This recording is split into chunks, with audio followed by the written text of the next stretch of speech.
So the topic today is knowledge, how we acquire knowledge and how we transmit knowledge. Our species, we think we are at the top of the animal kingdom, but here's the thing, the way we acquire information and the way we transmit information is shared with other species and goes through filters, and there's no way we can't overrun those filters. We think through our senses, we make sense of the world, and there is this exercise in which we tend to struggle, which is trying to make sense of the world, trying to frame a piece of thinking or a piece of interpretation of reality we want to tackle and we want to communicate with others. And the process that is going to help us communicate what we're trying to say, that is going to be expressed in language. Different ways, can be written, can be orality, or we can even create a sophisticated dance or a piece of art that is going to have some connotations that could also help transmit or highlight some of what we are trying to say. Knowledge, sometimes we store it in formats that are very handy, very convenient. This is high tech in the sense that it's very, it endures time very well. It's sturdy, it's flexible, that does not need battery. So there are different ways over history we've improved the ways in which we create, store, and share, transmit information, and knowledge. Decisions are fundamental for our complex societies to be maintained and also to improve. Guess what? Organizations, from the smallest ones to the biggest ones, private, public, you name it, struggle sometimes with things such as having a common culture and sharing what they want to transmit as knowledge, or even they have a difficult time at acquiring information and then making sense of this information, and then after that they have a very difficult time in creating a piece of knowledge they can transmit that is not only efficient but also very useful and convincing, with independence from, let's say, the delivery. Why am I saying this? Well, because we live in this context of media fragmentation. For example, you are looking at me right now because of this context. Actually, this is a little piece of knowledge you found somewhere, and you can share it, you can comment on it. And fragmentation has created a marketplace that is very much decentralized. There is almost no friction to participate on it, so there is a lot of content. And what happens? There is also a big challenge. We face a huge amount, maybe the biggest amount in history of noise within what we consider also legit or even meaningful or useful messages, pieces of content, pieces of knowledge we use to learn things from. So the other day I just read this little conversation in social media about how different can be the way we transmit knowledge and how different can be its effectiveness depending on how we transmit it. For example, text, like making the effort of writing without linearity, because when you write a text, you You start from a beginning and you are going to an end, and you have to make calls in order to make sense of what you are trying to say.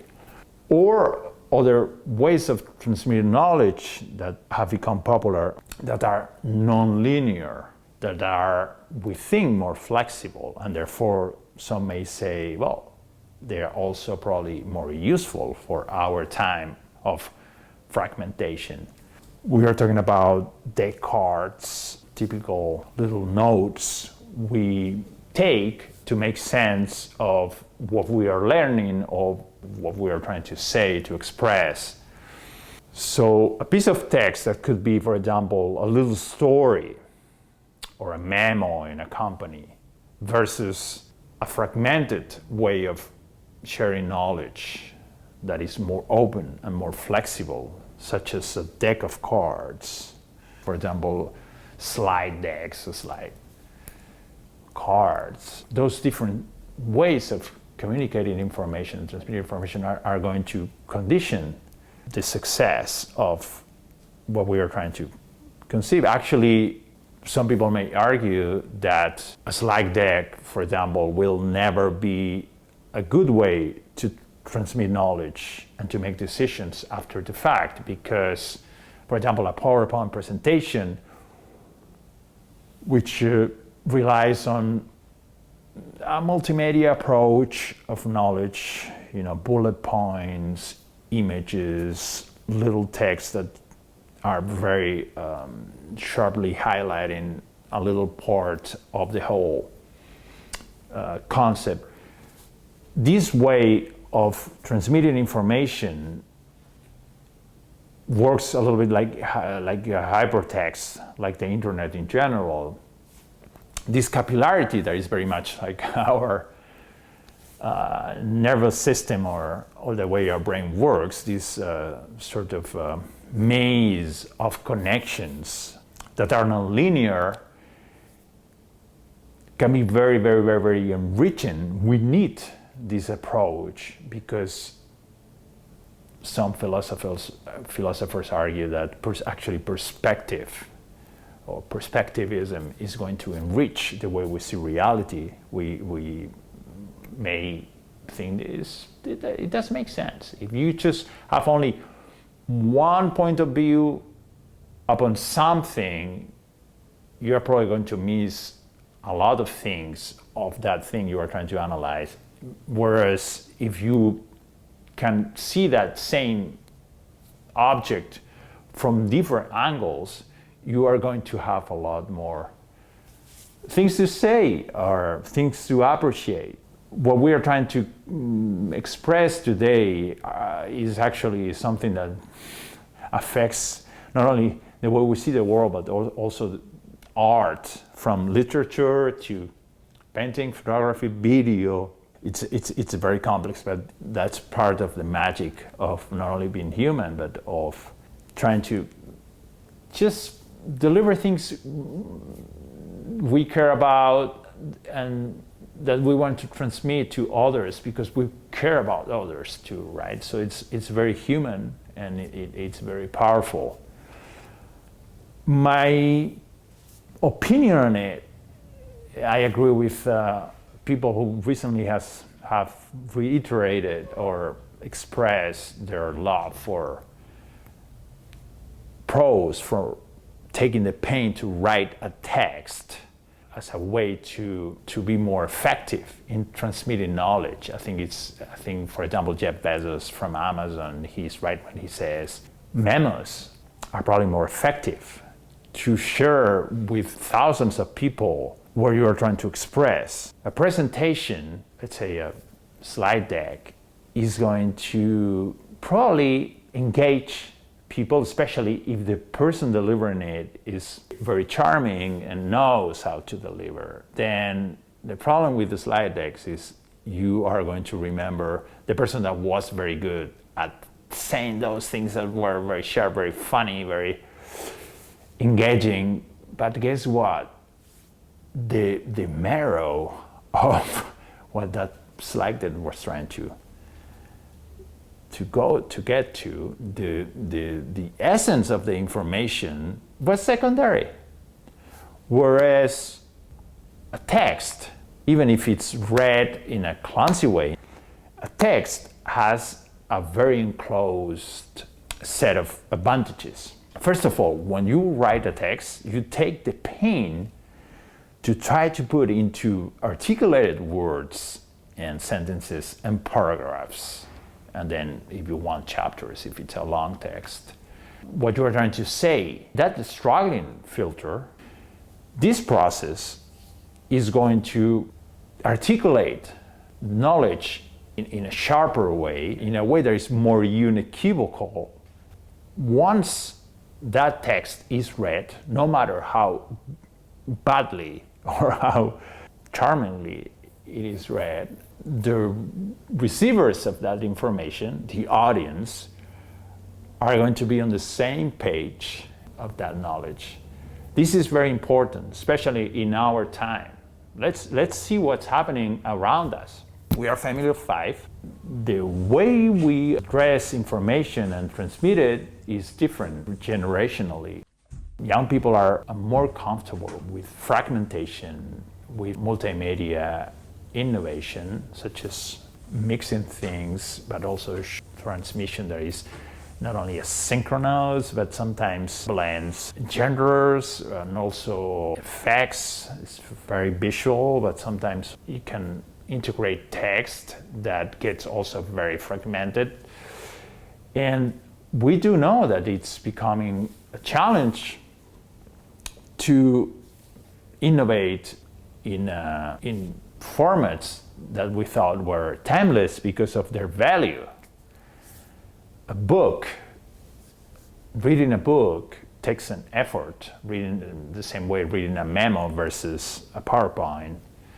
Reading a memo needs a type of concentration that is not going to be the same process than just relaxing and just looking at somebody delivering a very shocking, a very good presentation with slides and with surprises. And so the way I think prose can be very superior to slide decks, to presentations that are more mixable, they are like hypertext, has to do with with taking decisions, with delivering something that can be understood in a very similar way by different people, no matter their background or even their ability, and based on that piece of information, they will be able to take a call, make a decision. A presentation is always going to be so open that it's going to inspire,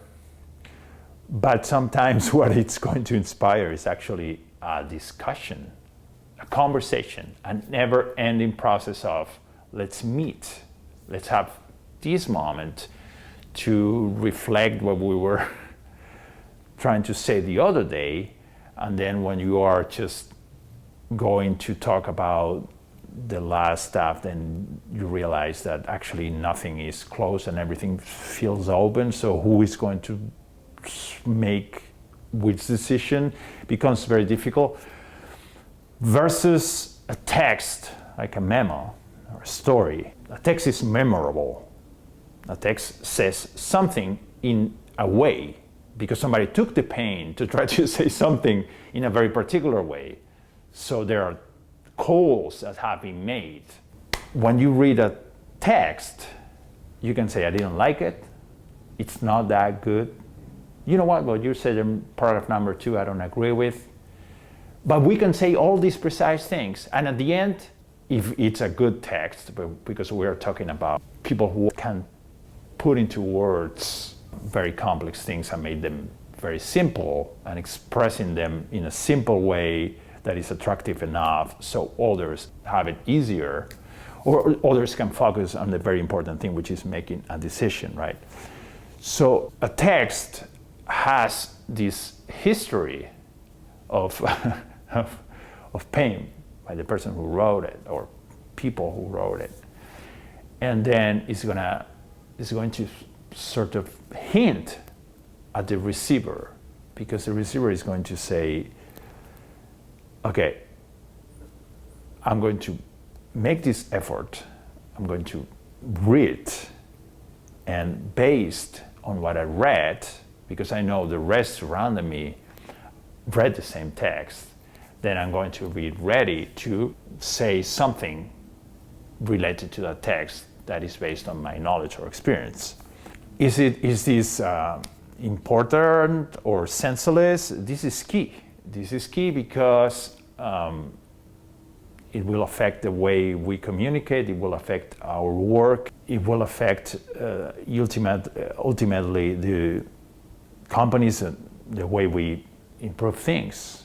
For example, we know that in order to improve a situation that became difficult, one of the things we'd better address is knowing how to gather information that we, once collected, we can analyze. And based on that, let's say, study of all these points of information, magic is going to happen. And magic is only the pain of a person or a team of people trying to make sense of all that information and putting that corpus into something concrete and memorable that is going to have the shape of a story. Stories are very, very, very efficient, and our brain is wired to listen to stories and to make decisions based on stories since the beginning of time. And also remember, the pursuit of knowledge, pursuing knowledge is that hunger to know something, the struggle, the drive to try to get there is way more important than knowing something. Know-it-alls are static, not ecstatic, but static. They don't move. It's stasis, right? The Greek word. But people who just know that there are things there out there they just they cannot grasp because they lack the knowledge, yet they do have this attitude. Those people are probably going to, curiosity, ingenuity are going to be very important parts of the coming years. We are into serious challenges in so many fields that we could do thousands of videos about them. Let's respect the attitude, which is very important. And knowing something is also something very dynamic. We may know something right now based on a set of circumstances and on a particular framing of reality. If we move the zoom, or we just add some more points of view, or just we discover something new, things are dynamic, and very smart people know this. You know, take a paragraph from Blaise Pascal, Michel de Montaigne, you name it. They will tell you that things are a little bit like how light behaves in reality, right? Light is a wave, but it's also a set of particles, and depending on how we look at it, it can get tricky, right? All right, knowledge is a little bit like that. Let's keep it open, but let's remember, whoever took the pain to just freeze that piece into something that is a memorable explanation of something, that person that took that pain, which is like doing a piece of art, freezing that is something that is going to help us. Let's remember that stories make sense to our brain because we are very complex organisms that need to make sense of the world, And there is a very efficient way to get information about our surroundings so that we don't get into too much trouble. And it's putting knowledge into a minimum viable piece that is a story. And the text is the crystallization of a good story. So let's celebrate this truth in the era of fragmentation and rands and know-it-alls and you name it. So this is the little story on knowledge of today. The background was a little bit improvised, but you know, here are the books I use. The books that travel with me are the ones that I need to go to. Sometimes I share with a lot of people this feeling that sometimes it's not that you only know where a physical book is, but you're even imagining the chapter or more or less the place in the book where that thing you want to retrieve is. I have this very physical relationship with books, which are very important to me as a way of acquiring knowledge. And I do agree with some classic philosophers when they used to say, if you read the right books, it will be like if you are just hanging out with the best people ever. Those friends will never disappoint, and you can go back to them and to the conversation you were having with them, because it's basically a very distinct way of each one has one style. They said something, and you go there and you go back, and it's still very not only memorable but very important. And each time you go, you are going to get something new. So it's very interesting. So knowledge, remember, fragmentation versus prose. Prose has advantages, especially in our era of fragmentation. One of the advantages is that somebody took the pain to say something very concisely. So do trust people who take the pain to write something down so they can express it, they can deliver it, and it doesn't matter how the delivery goes, because the quality of the text is going to be permanent. And that's very important. We still read things generations after that are very relevant to us, generations after those people died, right? So let's remember that, and we'll see each other hopefully soon. Let's see how the comments go. We'll see. We can keep doing some other videos. Thank you.